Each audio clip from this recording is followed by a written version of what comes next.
Yo,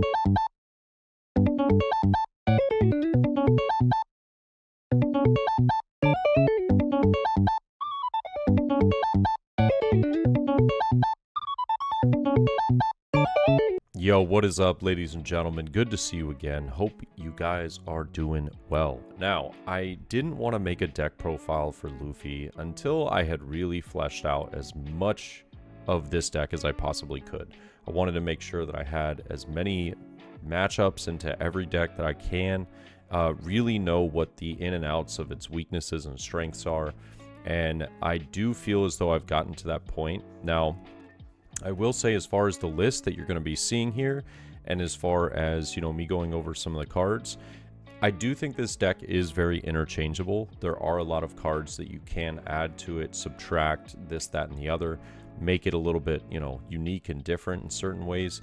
But I personally think that this is the list that I will be trying, or going forward I will be using, because I have found what the weaknesses of this deck are. And unfortunately, Luffy is such a good leader right now in the OP08 meta.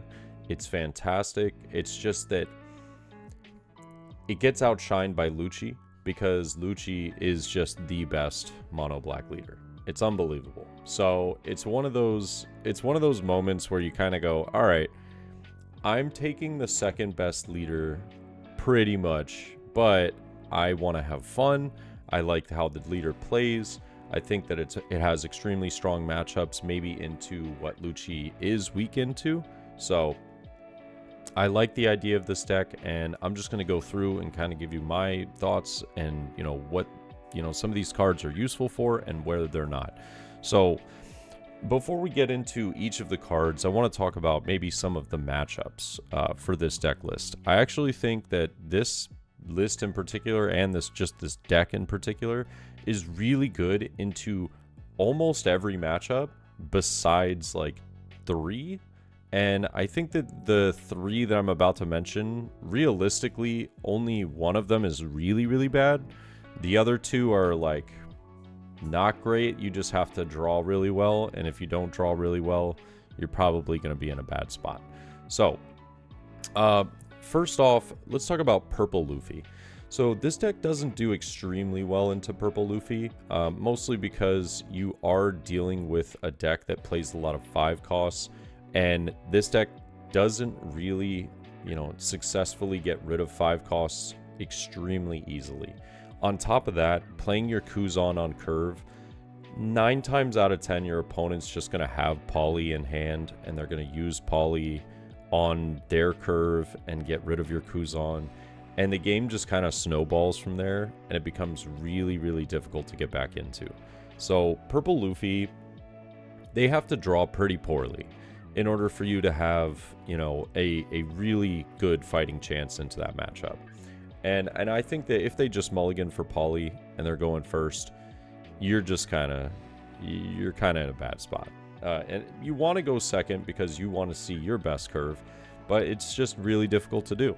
And I mean, I don't know, personally speaking, I've had some success against Purple Luffy, but it's mostly boiled down to me seeing a lot of my Ice Age, being able to develop Morias while I'm at a high life count, so I'm not taking all the hits in the world early in the game. But a lot of the times with this leader, you want to be taking life because you need resources to be able to cycle through cards, you know, have removal, play defensively, get your big bodies on board. So it's tough because it feels kind of counterintuitive when you do have to stay at a higher life count, then play your Morias. That's just normally not how this deck wants to play, but it is what it is.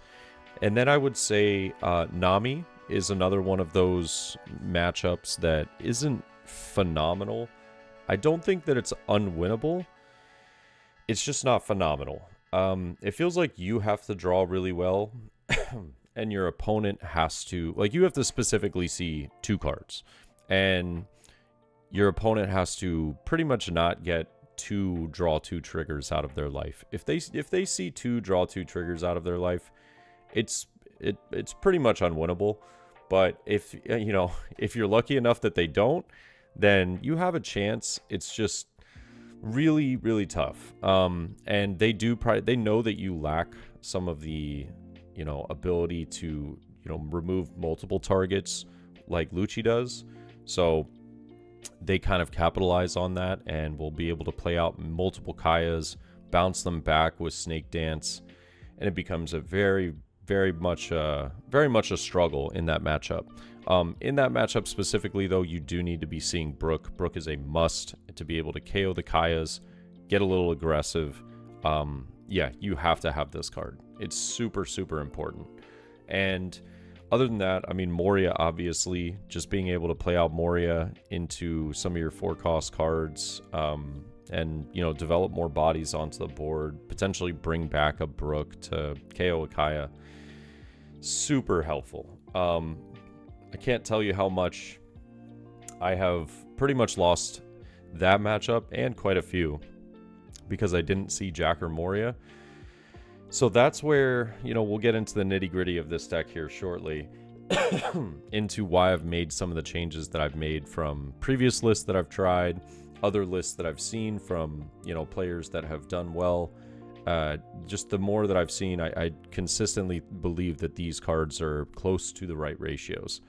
And then the last leader, of course, is Lucci. Lucci is a terrible matchup. It's just, you have about a 40% chance, maybe, of winning it. They do better at removing all of your board.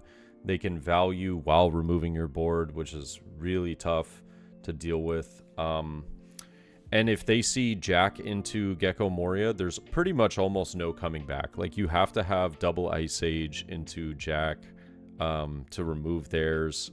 And if they play a Moria afterwards, it just doesn't feel great. So one thing I've noticed about that matchup is just being aggressive and kind of ignoring their board, sort of. Like, you obviously have to remove some things, but you have to be aggressive on taking your life. You want to almost go down to 2 life pretty freely because you need cards in hand to be able to defend, some of those really weird like 5k 9 or 5k 6k swings, but also those attacks that might go into your rested Jack or your Moria, because if you lose those cards, you more or less just kind of lose the game. The most important card in the matchup, though, of course, is Rebecca and Sabo. You don't want to let like any Rebeccas go to trash if possible. Your best bet is to do a Gecko Moria into Kuzan brand new almost every time, because your Rebecca, once you have a big body on board, your Rebecca is just going to be picking back up Sabo from trash every single time and playing Sabo again. You want to protect your board as many turns in a row as possible against Lucci. And so these 2 cards are realistically what wins you the match. I ended up having a game yesterday where I played against a Lucci and I never saw Moria, I never saw Jack, but I did see a lot of my Rebeccas and Sabos, and I was able to squeak out a win. And honestly, it just boiled down to I was able to keep some of my characters on board, and without those 2 cards, I wouldn't have been able to. So that matchup is terrible. Doesn't feel great. I'm not saying it's unwinnable, but it just doesn't feel great. I've tried so many things to make it feel better. You would think that adding more Borsalinos makes it feel better. It doesn't. I promise you, it doesn't. But this is where I'm at with the list right now, and I kind of want to go over some of the cards and why. So 4 of Brook, I think this card is kind of a must for a lot of different reasons. Into Zoro, it is pretty much a game winner. Into Nami, it's a must. Being able to play it off of Rebecca is arguably your Rebecca Lucci play, but it's obviously less good than Lucci being able to do the Rebecca Spandine Lucci play, which is absurd. So Brook is a must. I've had a lot of people asking me, not only in my comments but in my chats, like, oh, if you had to substitute some of these cards like Brook, Kuzan, Sabo, what would you substitute them for? I'm sorry, I hate to say this, but I wouldn't. I would not substitute them for anything. There is no substitute for these cards. They are that good. They are a must-have to have 4.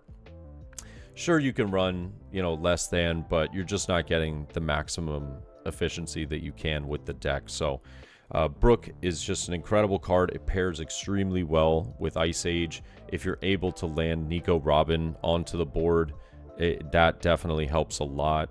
So having Isho on board with a Dawn underneath, it brings Brook into some really good ranges as well. So there's a couple of there's a couple of interesting moments where Brook can just kind of be the savior. Also, having this card when you don't really have an answer for something annoying on the board, and this is like your only removal option, it pairs very well with stuff like Tashigi, Ice Age, Kuzan if you already have it, but sometimes you just have to play like Suru, Tashigi, Ice Age, and a Brook very early in the game to get rid of a card that you know if you can't get rid of, you just kind of lose the match. Specifically, Black Yellow Luffy. If you don't get rid of the 5-cost Luffy that allows them to, self-awaken and trash life and draw a card, you're going to lose that match. It's going to be very difficult. So you want to have that early removal.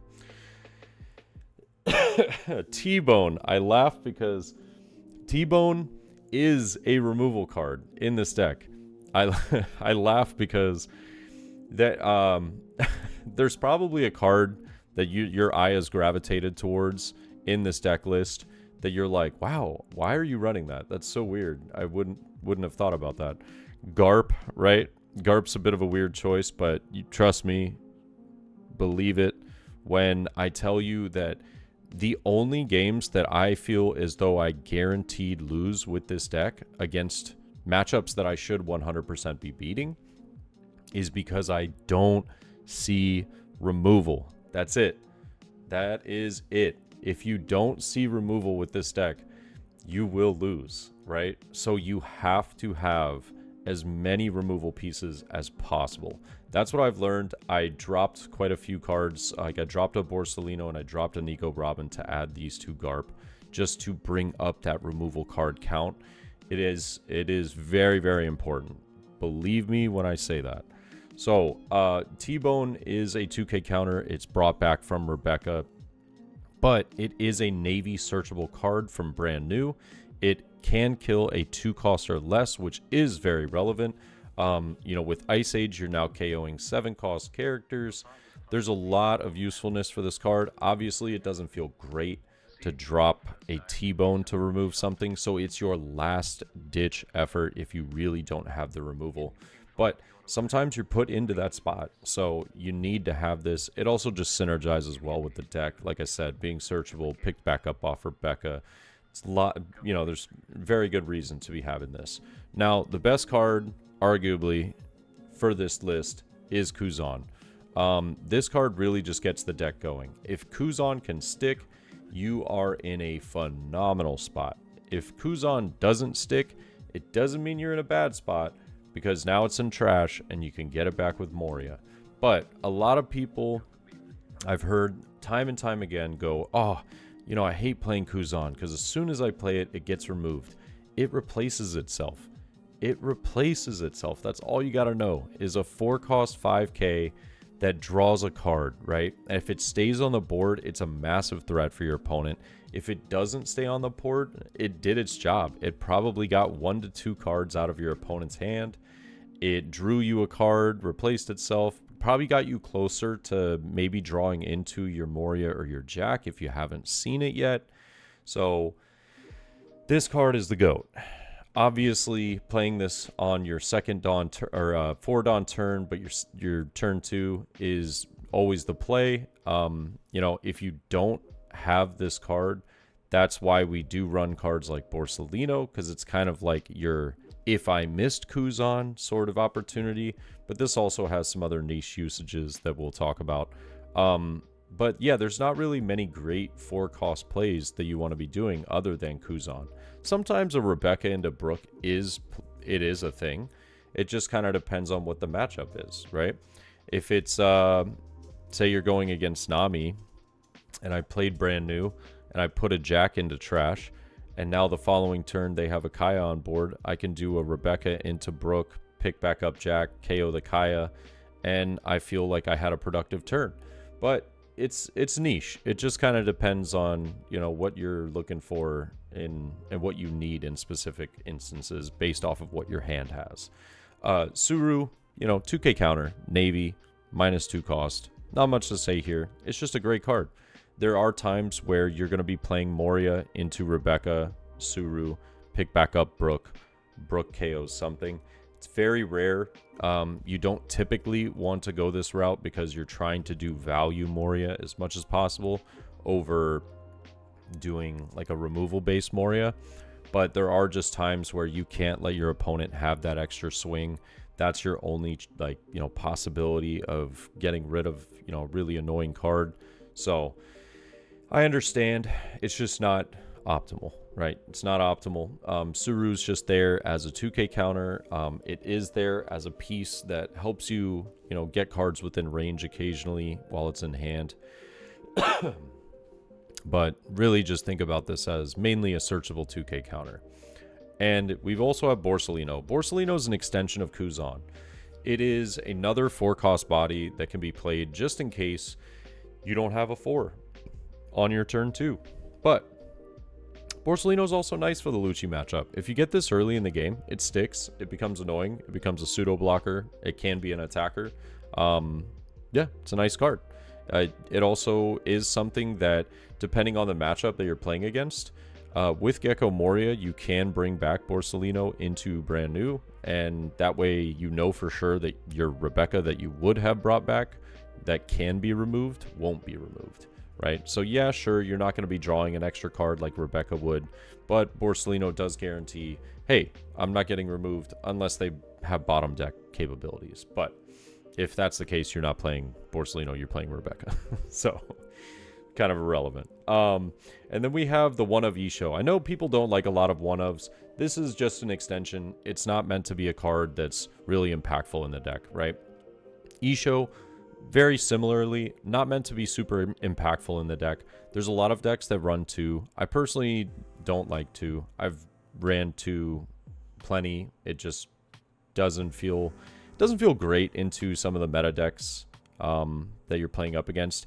What I view Isho as is it basically just is a card that, it's more or less a card that helps you win matchups that you're already favored in. That's the way I look at it, and you don't really need that. So I have it as a one of simply because it's a Navy searchable top end card, right? Sometimes you whiff on your Morias and your Jacks, and you know you need some 8 cost to be on the board for your leader to be getting maximum value. So Isho's there as a utility, but it's also there as a searchable, you know, top end card that helps your leader effect activate. So I love it. It's great into BY, obviously. It's great into Bonnie. Terrible into Purple Luffy. It is great into Nami though, which is nice. Terrible into Lucci. Well, it can be good into Lucci, but it has to rip some really good cards out of their hand. Like really, really good cards. Otherwise, it feels kind of like a waste of a turn normally against Lucci. But if you get lucky, it can actually be kind of fire. But we also have Brand New. Brand New is awesome. The trouble with this deck is that it doesn't have more Brand New. It doesn't have more cards like this. Brand New is so good. It's so important for this deck because if you look, how many low end cards do we have? We don't really have anything that's playable off of Moria besides Suru and Brand New. That's it. You need a Brand New in trash, like really bad, because otherwise your Morias just get devalued a ton. Like Moria has so many targets in this deck. I'm actually forgetting the exact amount, so we'll do some quick math. It's 14, 16, 18, 22. So there's 22 Navy cards that Brand New can hit. That means that reliably, your Brand New is usually hitting. Like good 8 out of 10 times, 9 out of 10 times, Brand New is going to be hitting some sort of card off of a search, which is amazing. It allows you to bring back multiple 2Ks into your hand. So you're going to be sitting very, very healthy on the 2Ks. It allows you to get pieces that you might need in certain situations, such as Ice Age, potentially Borsalino. Not many times do I need Kuzan unless it's the start of the game and I just don't have Kuzan. Then I'd pick it up. Otherwise, I'm totally fine with just sending this card to trash because I know that I can just get it back with Moria, right? So a Moria into Kuzan, brand new, netting you 2 cards usually, and develops 2 cards that they want to deal with. They want to deal with Kuzan, and they want to deal with Moria. And if they, let's say they get rid of your Moria, now you have Kuzan to go and do some incredible plays the following turn. So it's, and if the vice versa, if they get rid of Kuzan, now you have Moria to be super aggressive and start removing, you know, a lot of characters with some big swings. Sabo, probably one of the best, if not like the best blocker in the game besides Rebecca. Like, Black just has the best blockers in the game. Sabo is the way that you're able to cycle out a lot of the dead cards that are in this deck. I believe there's like 21 or maybe 22 dead cards, so counterless cards in the deck. Sabo and Jack are what get you there. You also want particular cards in your trash to set up for your Moria plays and everything. So you want Rebecca in trash, you want brand new in trash. Well, realistically, you only want like 1 Rebecca in trash. The rest you want to keep in your hand for the rest of the game, because they're going to be pulling back Sabos pretty much. But yeah, Rebecca in trash, brand new. Sometimes you need a 2K counter in trash because you know that you're going to pull it back with Rebecca.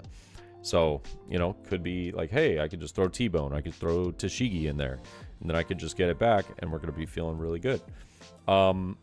Yeah, so that's super solid. I think that Sabo protecting your board is extremely important as well. The card's just really good. It's unbelievable. I've seen some people run it at 3. I think it's ludicrous. I think the card is so good. It's not only an attacker, but it's just an incredible blocker, and just being able to cycle your deck, absurd. Yeah, so 4 of, no doubt. 4 of Rebecca. This card's broken. It's really good. It's unbelievable. You know, being able to play it off of Gecko Moria just gives you the value that you need. Play defensive and get 2/2Ks potentially into hand, or potentially a useful Ice Age for, you know, your Jack that might already be established onto the board. Sabo, yeah, Sabo really allows us to, or just, excuse me, Rebecca bringing back Sabo, it really allows us to play super defensively. So we can do like a 9 Dawn, 2 blocker turn, where I'm probably like getting rid of all of the counterless cards in my hand, and I just have nothing but counter. So I'm just ready.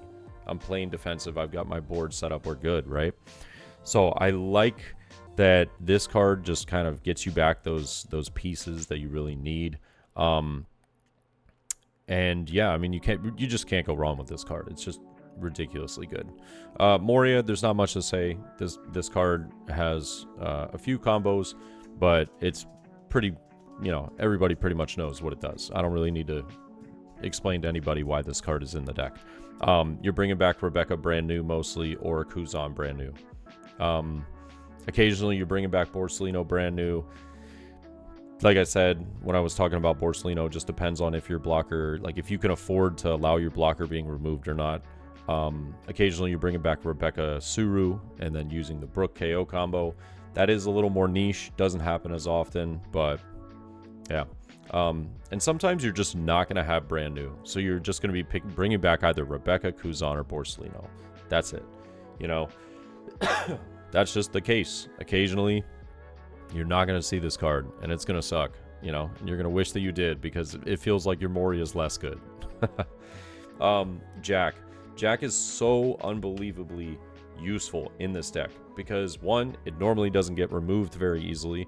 So that means that your leader is now a 7K on your 8 Dawn turn if you are playing this down first. Typically, it kind of depends on the matchup, but like typically I would actually like to play this on 8 Dawn first, right?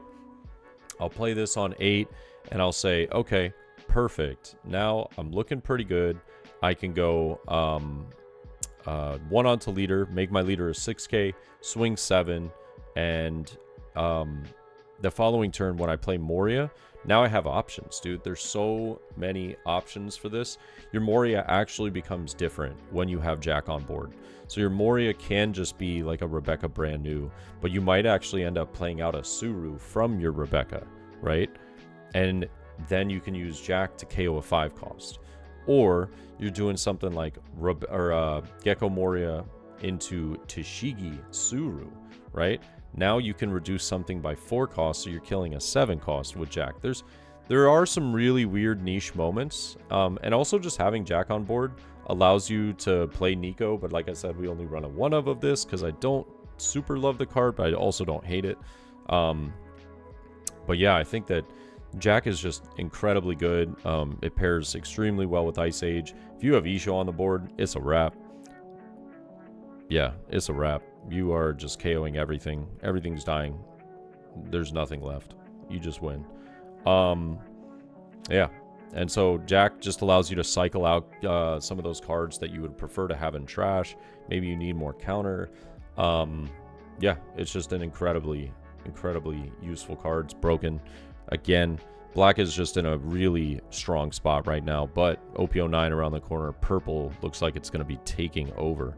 Purple and blue are going to be really strong, which is great. I love that. I love playing black decks. I have since OP02, but I want to see every color get some love and be much better. So we have Tashigi as well. Tashigi as a 2 of. This card is actually playable on your odd curve, turn 2, 3 Dawn. You know, playing down Tashigi is kind of annoying for your opponent because now you have a Garp that is, puts Garp, at a better range. It also has the ability to make Brook really useful. T-Bone gets there for some combinations. It obviously, like, a Tashigi and a T-Bone is like, it's probably like the worst case scenario if that's your play, but sometimes that is your play. It just happens, you end up drawing like that and you're like, oh god, I have to go Tashigi T-Bone. We're doing this. But like when life gives you lemons, you Tashigi T-Bone. It's just a great card. Being able to get it back from Rebecca is also really nice. There's those really weird moments that you played off of Gecko Moria for the Jack removal, but yet again, very weird. Like, don't make that a normal thing. Just like niche situations. And now Garp is in the list because, like I said earlier, when you don't see removal for this deck, you lose. Like, just hands down, you lose the game. I lost a game against Bonnie because I saw like 1 removal card the entire game, and so arguably I saw 3, but I had to use 1 T-Bone as a counter. The other T-Bone I had to use to remove a Rosinante, a little 2-cost Rosinante, which does not feel good. Losing a 2K against Bonnie to KO a 2-cost Rosinante. Yeah, that sucked. That did not feel good. So with that being said, I've added more removal to the deck because I feel as though as long as I'm able to see these cards, the odds of me losing the game has drastically dropped, which is all I can ask for. You know what I mean? So I added Garp. I think that Garp is a choice. You don't have to. I don't think this is like the must add card. There are different cards that you can add. We're going to go over a few of them. I have some additional cards that are on a separate list over here that we'll be looking at. But I like Garp personally because there are games where if your opponent steals second from you and they get Kuzan down on turn 2 and you're not able to remove it, you are losing that game. You are 100% losing that game. So Garp is a really nice answer because on 5 Dawn, you don't have reliable removal to a Kuzan or to a really annoying 4 cost. You have Sanji, but Sanji can't be useful until you have 6 Dawn, right? You have Brook, but if you use Brook, then you're going to have to combo it with Ice Age, which doesn't feel great just to remove a card that drew your opponent a card. But you have to, like you have to, which is a shame. It's a crime. So pretty tough. Pretty tough spots if you don't see the removal. So that's why we have the Garp. Sanji, incredible card for going second. And it's just late game. It's fantastic. Being able to combo this with Kuzan, Ice Age, Even Toshigi Suru Isho effect, the Sanji just starts wiping off. Like this card is KOing Morias off the board with 1 Dawn under Isho, you know? 1 Dawn under Isho, and this is KOing Morias. Like, this card's super good. It's just unfortunate that when you're going first, this card is not good. So you want to see your Garp over your Sanji going first. You want to see your Sanji over your Garp going second. Yeah. It's just more removal. Gotta have it. And then Nico Robin is, I kind of compare it to Isho in how I described Isho being that this card really only helps you in the matchups that you're already kind of successful into. It's not a big winner into the Lucci matchup at all. It's not terrible into Nami, but 6 Dawn's a lot for a turn. If you're playing it on curve, sure, that's fine. You know, play it on 6. Like, say you go brand new, Kuzan, Nico Robin into, like, Moria, pick back up a Kuzan Brook or Porcelino or something. That seems pretty great for me. But it's a card that realistically it helps in Bonnie, but you're already good into Bonnie. It helps in BY Luffy. That matchup's already like pretty decent for this deck. Like, I have probably about an 80% win ratio against BY, but to be fair, that isn't like I haven't played like the best BY Luffy's in the game. But so I would imagine that this deck is closer to 50-50, but I personally think, I don't know, I still think that Black Luffy is probably about 55% favored into BY Luffy. I would go with 55%. I just have a high win percentage because I know exactly what I need to do in that match. I've played so many of that matchup that I can't. It's hard to lose a game unless my deck beats me. Like, my deck has to really draw poorly. You know, you want to see, and a little tip for that matchup for anybody that's curious, is you just have to remove their first 5-cost Luffy that awakens them, right? So with Sanji, obviously stealing second, you could play Sanji. You might need to have Ice Age Brook if you're going first. Basically anything that removes that 5-cost pretty much just wins you like the rest of the game, because from there you can really snowball into multiple Morias. But your Rebecca is now a 5-cost because of leader effect, right? So their Rocket Luffy can't deal with it, and you just have a infinite loop blocker pretty much the entire game, and you could just get this Rebecca Sabo combo off multiple times. You get 2 Morias on board, you're just looking great. If you see Isho in that matchup, it's a wrap. They have no hand size if you see Isho on curve. Yeah, pretty good. But Nico Robin, like I said, it's really only good into matchups that you're already pretty successful in. It's actually really good for the mirror. That's one thing I forgot to bring up, is it's really good in the mirror. If you see this card in the mirror, odds are you want to keep, because this card really goes off for your opponent to deal with. It's very tricky. Ice Age. I mean, this card is incredible. This card activates everything. This last card in the deck, but we got Brook, T-Bone, Jack, even stuff off Rebecca, Garp, Sanji. It allows your removal to just get that much better. So Ice Age is a 4 of course. It's an extension of Kuzan. Just in case you don't have this on board, this is your answer. Now, don't be afraid to drop this card from your hand. I know a lot of people hold on to this card so much, right? It depends on the matchup, but like if you're trying to play up against Lucci, like if you're playing up against a black matchup like Lucci or the Mirror, you're keeping Ice Age no matter what. You're holding on to these because you're going to need them for that late game removal, right? But if you're playing up against like Black Yellow Luffy, you don't really need this, right? You can get rid of this, dude. Their whole board's going to be protected by Sabo anyways. Who cares? You don't need this. This is a dead card. Get rid of it. You're playing up against like Purple Luffy. You want to hang on to like 1, because you get rid of Kaido. That's about it.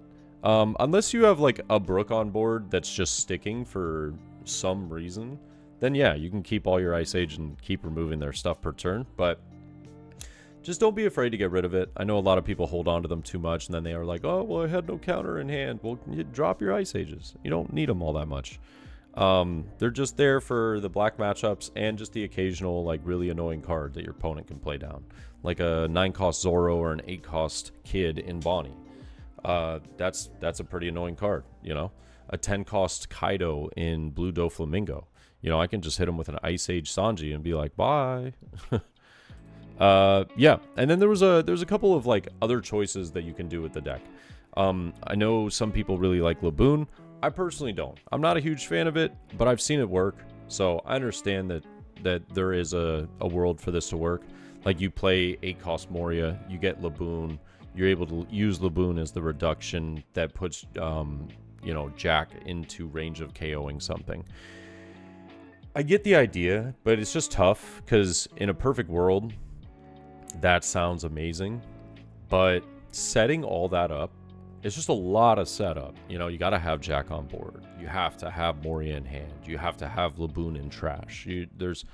It's so many different revolving pieces that you're already trying to set up other revolving pieces for your Morias and for your other plays that I personally just didn't enjoy playing with Laboon.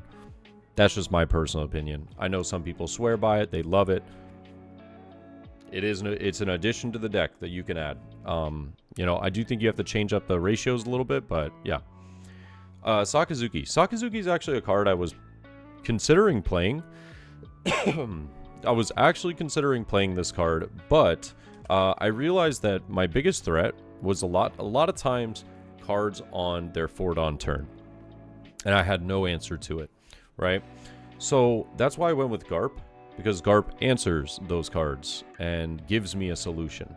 Sakazuki, I have to wait an extra turn, and I might not have the removal or the time to wait an extra turn, right? So I personally think that Sakazuki is not a bad choice. However, it's also just, I don't know, it's okay.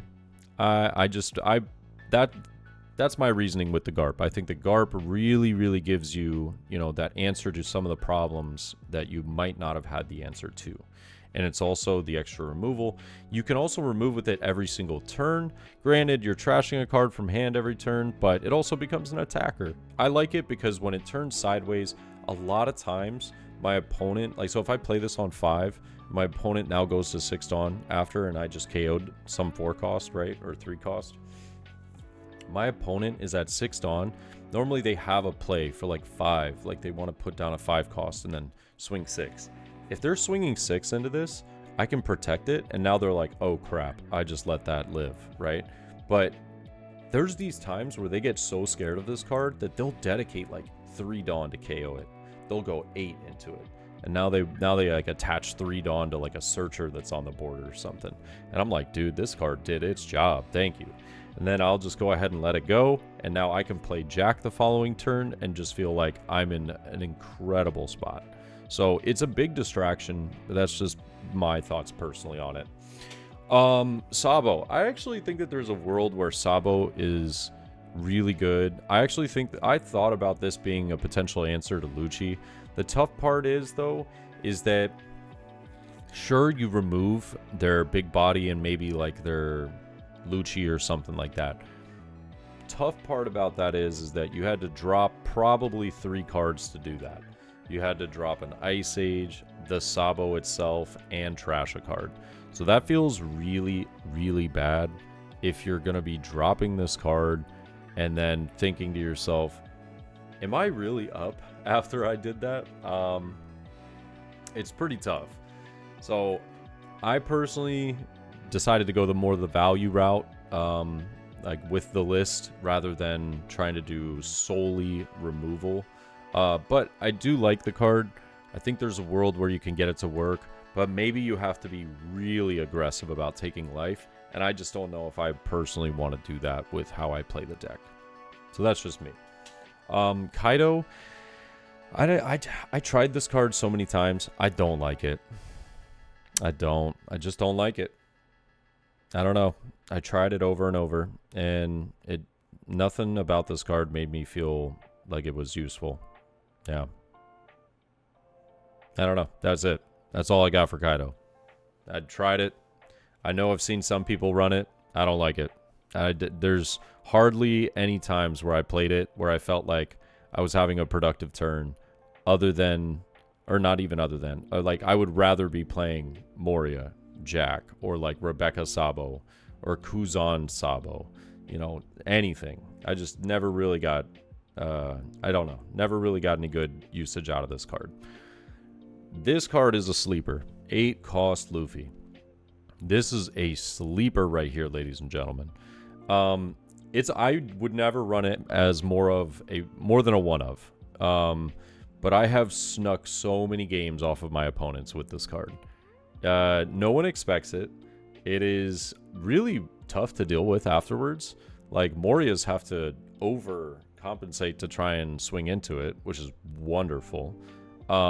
Which they normally don't do. They normally just try and remove it via cost. But yeah, it's a threat. It is a threat. And most people that you're playing against don't expect Black to have Rush. So I've won games against like BY Luffy in like 4 turns because of this card. Well, 5 turns. But yeah, they just don't see it coming. You attack like 5 into their life, and they're like, oh, you only have 2 swings? Dude, that's the freest take ever. And then you attack like 7 into their life, and they're like, okay, take. And then you just play this down and you go 10. And they're like, or you attack 9, not 7, because you have Mori on the board at this point, obviously, or Jack. And they just look at you and go, oh, you're attacking me for Rush with 10k. And I'm like, yep, sure am. And they either have to drop like 5 cards from hand, or they just lose. So pretty good card. I like it as a little sleeper. But yeah, that's more or less kind of what I wanted to talk about with the list. I think this deck is great. The tough part is, though, I just hate losing to Lucci. So I don't know. I really love the list. I think it's super fun. But as far as like competing in a regional, I think I'm probably just going to go with BY or Lucci, because I want to make sure that I'm getting my Nationals invite. And this deck can get me there. It's just tough because I feel like I have to dodge a lot of Lucci. And that's tough to do when it's probably the most popular deck in the meta. But let me know your thoughts. I hope that this was an in-depth guide into how you want to play the deck, what you're going to be looking for, why the cards work the way they work, what the idea is. If you got any questions, I'd love to hear it. I know that I typically do deck profiles with cards, actual cards. However, I thought that this would just be easier for everyone to take a look at, be able to see all the pieces, and yeah.